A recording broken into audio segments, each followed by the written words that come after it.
Northwest High School, we've got members of the esports team. We've got the coach and advisor, Grant Peer, along with his two athletes, Stephen Jaraka and Aaron Whitney.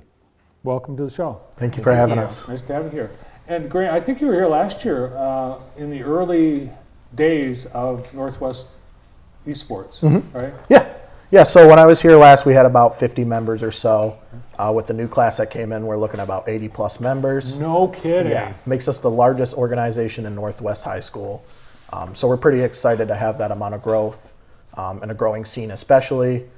We just went to playoffs back a couple months ago, and we brought home a trophy with us, which is exciting. Awesome. Yeah, second place in the state felt pretty good for a first year program. So we're really excited to see that growth and see that progress. That is fantastic. It's amazing. You have 80 members of your team. Yeah. That's a lot of people to fit on a bus. Yeah, it is. Yeah.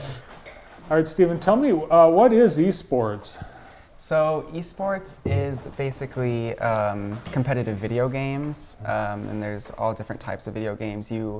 I'd say most of the time you're playing with a team, but there are certain solo games that you can play by yourself. And how long have you been on, what do you call yourself, esports athlete? I would just say a player, but yeah, esports athlete works. I started last year in March, basically when the whole club started, when it started growing in our school. What year are you at Northwest? I'm a junior now. Okay. And Aaron, how about you? How long have you been at it? I've been playing ever since Stephen has, ever since the start of esports, the club. I'm a junior right now. It's really fun, honestly. I'm really happy we got the club started. There are a lot of different games that can be part of your competition, right? Mm-hmm. Yes. What's your favorite? Oh, Overwatch, all the way. Overwatch? Mm-hmm. How about yours? Overwatch, yeah. And Fortnite seems to be very popular. Is that one of the games that you guys compete in? Mm-hmm. Yeah, so we just had tryouts a couple weeks ago. We have about 40 members trying out for Fortnite. Trying not to cut many people, but it's a lot to manage at a certain point. But we participate in a local nonprofit called MySEF. All Michigan high school teams we're playing against. And then there's a national level, which is HSEL, which is a little less manageable. But sticking with the local nonprofit's very exciting for us. And getting to see those teams at playoffs and actually meet the people we've been playing with online is really fun. Was this one at Northwood? Is that where you're? Yep. Okay. So we went up to Midland, and our guys went all the way undefeated through bracket until grand finals. They lost 4-0 against a team that's been around for 4 years. Nice. So we held our own. Yeah. So how many teams were actually in the tournament that you were competing against? Oh, what was About it like? 22. Yeah. Yeah, it was a long day. Nice. And at Northwood, they really are. They're into esports. I noticed on their website they're looking desperately. They're trying to get students because they want to give esports students money Yeah. to go to school there. Yeah. Isn't that crazy? Yeah. Yeah. Is that something you might consider? Oh, for sure, 100%. I would really like to do that, yeah. I think here in Jackson, Jackson College has an esports team, right? Mm-hmm. Yep. Yeah. And how many schools in Jackson County can you be competing against? Is everyone into esports yet? I know I've been talking with a lot of people locally. Teams are looking to get started, but on a staff level, it's hard to find someone to manage it. It's no easy task. So right now it's us, Grass Lake, Western is starting a program, and then Jackson High is starting a program. But I've been working with coaches to kind of grow and facilitate their teams to get more competition locally. Well, it's such a young sport, so Yeah. that's probably why you don't have that many adults that could Yeah. be Right. coaching. Right, yeah. Yeah. And you're a new adult yourself. Yeah, yeah. I'm still learning as I go, a lot of the ins and outs of school stuff, but it's really exciting. Our admin is really supportive of the program, which we're thankful for. They've helped us a lot, with getting funding for our program and giving us the space and the time that we need to, grow and develop. Is it expensive? Does someone have to have a setup at home?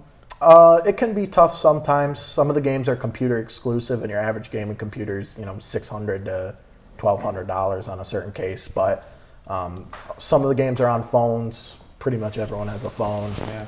Xbox and PlayStations. There's ways to do it, and our school is looking to kind of grow and build a lab for people that don't have that option at home, to give them a place to come and play and meet people. Now, Stephen and Aaron, there's human, even though you're playing on machines, there's some human interaction. There are things that can happen. There's sabotage. There's teamwork. There are technical glitches. They can all come into play. And based on people and personalities, how does that become part of esports? So what really happens is you need to, like, when you're playing with a team, everyone on that team has to have good teamwork, because you need to make sure that everyone can make good calls and is making sure that the team is right on track where they need to be in a certain match. Technical glitches, as long as you have like good software that you're running the games on, you won't run into those a lot. That still happens at some times. If servers get shut down in the middle of matches, or sometimes people will leave their game because their Wi-Fi router shuts off, so then you're left one less player on your team. Yeah, and that happens at home. Yes. It's just a part of the sport. Being good at esports could get you into college, but what about careers? What kinds of things? Is it just fun, or is there a potential that this could lead to something to make money with? There are other careers that go into a lot other than just the players themselves. There's a lot of people that have to set up the events, and people that plan them, and people that are recording the events and getting the word out to everyone else, and making sure that the players are there on time, and all different sorts of stuff. And someone has to make the games. Yeah. Yeah. Code, design. Those careers can be very lucrative too. Yeah. How does a coach an esports team? So it can be a bit daunting of a task at times, but I just get all my players online. We sit down, we review video just like traditional sports, football, baseball, soccer. We sit back, we watch how we played, we analyze it, we break it down, and then we run back some more games. Practice what we need to work on. Communication is the biggest part, making sure everyone knows that they need to be talking and when they need to be talking. So excess chatter needs to be eliminated. That was a bit of an issue with us at first, because you guys are all friends. So so a little bit of the chatter back and forth was trying to get toned down, and then just basic mechanical stuff. There's certain maps and game modes, like aim practicing, movement practice, just basic stuff that they can do for 10 minutes a day that helps. Well, and there's some games where there is some human communication. You're on headphones talking to your opponents and your team members, right? Yes. And you guys just overdo it? Yeah. They did at first, yeah. They got better at it, though. And for a spectator, what's the experience? Is it set up so people can come watch you compete? Absolutely. What's the atmosphere, the environment for that? Do you want to take What's it that look one? like? Okay, so so a lot of the stuff is digital. It's through Twitch.tv, which is a live streaming platform. But even if the player or the spectator owns the game, they can hop right into our game and watch from players' point of views. So it's really accessible for most people. You can watch it from your phone, computer, tablet, whatever device that you have. Even the consoles support it. So it's really accessible, which is really amazing. And when you were at Northwood, is there an arena where people are sitting there watching you play, or is it all virtual? There's stages that you play on, but it's separated from the rest of the audience. That way it's quiet in your room, so there's not any outside distractions. There was glass, so they can look through and see what's going on, while also watching on their phones, like Grant said, seeing what's happening in the game. And they're huge tournaments. They look like, it looks like the NFL draft or something, where there's a giant room and there's a stage. And what was it, just a few months ago, someone won $2 million in a tournament? Fortnite, yeah. Fortnite World Cup, he was 16 years old, and he won $2-some million just for playing a game and clicking some buttons. What's the rest of the school? Obviously, there's a lot of popularity. People are clamoring to get into the club. So are you star athletes now that you're second place winners of the state tournament?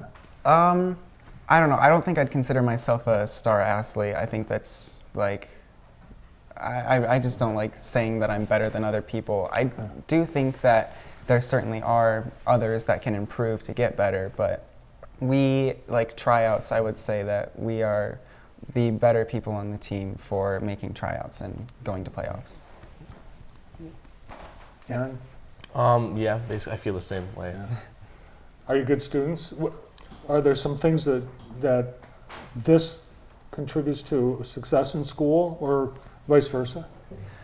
I'd say that it can contribute to success in school, like making sure, like if you're committed to a team, then that can show that you can be committed to your classes and make sure you're staying on top of your grades and stuff like that. Are you good student then? Yeah. What's your best class? My best class right now is American Sign Language. I have 100% in there. And what do you want to do after? You got one more year at Northwest, year and a half. What are you going to do after you graduate?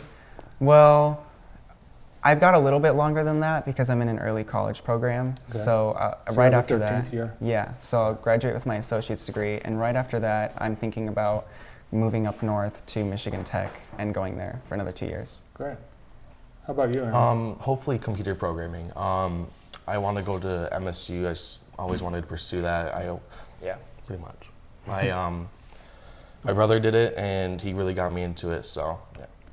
Yeah, so Grant, this is examples where this team is going to contribute to their success in their college or their career. Yeah, no, it funnels directly into the field that they like to do. You have the game design, the programming, the engineering, all the STEM fields. It funnels right into it. They're learning college skills that college teams and professors are looking for. And scholarships. Oh yeah, all Yeah. over the place. Yeah, we have a student right now with $17,000 on the table. I can't say the college, can't say the student, but it's really exciting. That's awesome. Yeah. All right, so what's the season? Are you in it right now, or where are we? We're in an off season right now. Okay. Yeah. Next season starts up. We have preseason January 6th. This season it's Fortnite and League of Legends, two pretty popular titles. Our Overwatch guys are playing in the Contender Series, which is a worldwide series that pits really good teams against each other to possibly qualify for the pro or the national level. Wow. So future stars in the making right Yeah. here. Yeah. Okay, Stephen, we were asking everybody today what they got, what they did for New Year's, what they got for Christmas. Which question do you want? What'd you get for Christmas? Oh, I got a new monitor for Christmas for my computer. Ah, perfect. How about you, Aaron? I got a new desk and chair for my setup. So Again, perfect. I got some books and socks. So, yeah. Well, congratulations on your success, and good luck in your next season. Thank Thank you. The second place winners in the Fall State Championships from Northwest High School, the esports team, Aaron Whitney, Stephen Jaraka, and their advisor and coach, Grant Peer. Well, it's winter, but